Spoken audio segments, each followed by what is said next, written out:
Bonjour, je voulais vous faire la présentation là du tarot que je viens de recevoir. J'avais hâte de le recevoir celui-ci. Cette fois, je peux zoomer un peu plus sur le tarot en question. Pré-Raphaël Tarot aux éditions Le Scarabeo.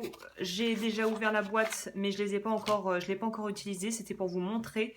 Je mettrai le lien en barre d'infos si ça t'intéresse. Pour les personnes qui veulent voir les oracles que j'utilise, j'ai tout dans la barre d'infos. Et il y a aussi une playlist dédiée aux oracles que j'ai en fait, que j'aime. Donc voilà le dos, je trouve le dos très joli. Carte avec les bourrons comme ça, très sympa. Pas de nom sur les cartes. Et je trouve ça aussi agréable en fait de ne pas avoir de nom sur les cartes au final. Après c'est vrai que si on débute on va peut-être être un petit peu perdu, c'est peut-être pas le tarot pour débutants, mais après voilà si tu as un coup de cœur pour celui-là, bah, t'apprends avec ce que t'as et ça se passe très bien. J'aime beaucoup les images, je trouve les illustrations très jolies. Il y a un petit côté, voilà, il y a un petit côté bah, justement Renaissance, pré-Renaissance on pourrait dire que je trouve assez jolie. Les cartes qui sont censées être les cartes un peu les plus effrayantes, entre guillemets, sont pas trop effrayantes. Ça aussi, j'apprécie. La lune, j'aime bien cette version de la lune. Le soleil aussi, je trouve les cartes très jolies. Moi, dès que je l'ai vu, j'ai flashé dessus. Voilà, je me suis dit, celui-là, j'aimerais bien essayer de travailler avec parce que je trouve que les énergies sont plutôt. C'est pas non plus bisounoursland, mais c'est pas non plus trop lourd. Je pense qu'il y a matière à faire.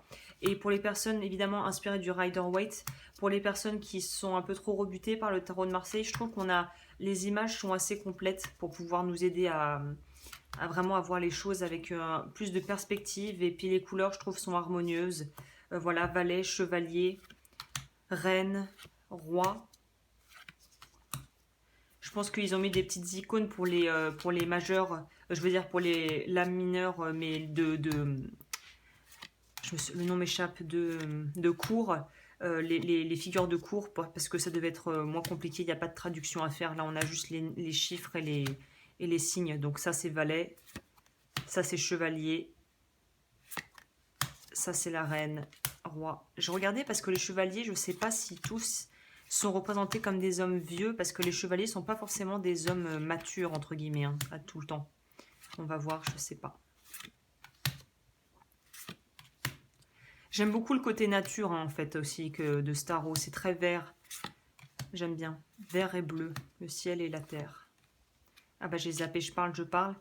Non, voilà, ils ont respecté aussi. Les chevaliers ne sont pas tous âgés dans le tarot. Il y a des petites subtilités comme ça qu'ils ont respectées, donc ça c'est cool.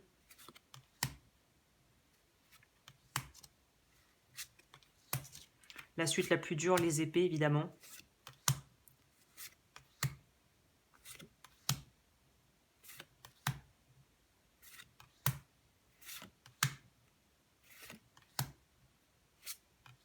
Voilà, donc je voulais faire la review pour les personnes que ça intéresse. Je te retrouve bientôt pour d'autres tirages et tous les liens que je mentionne seront juste en barre d'infos.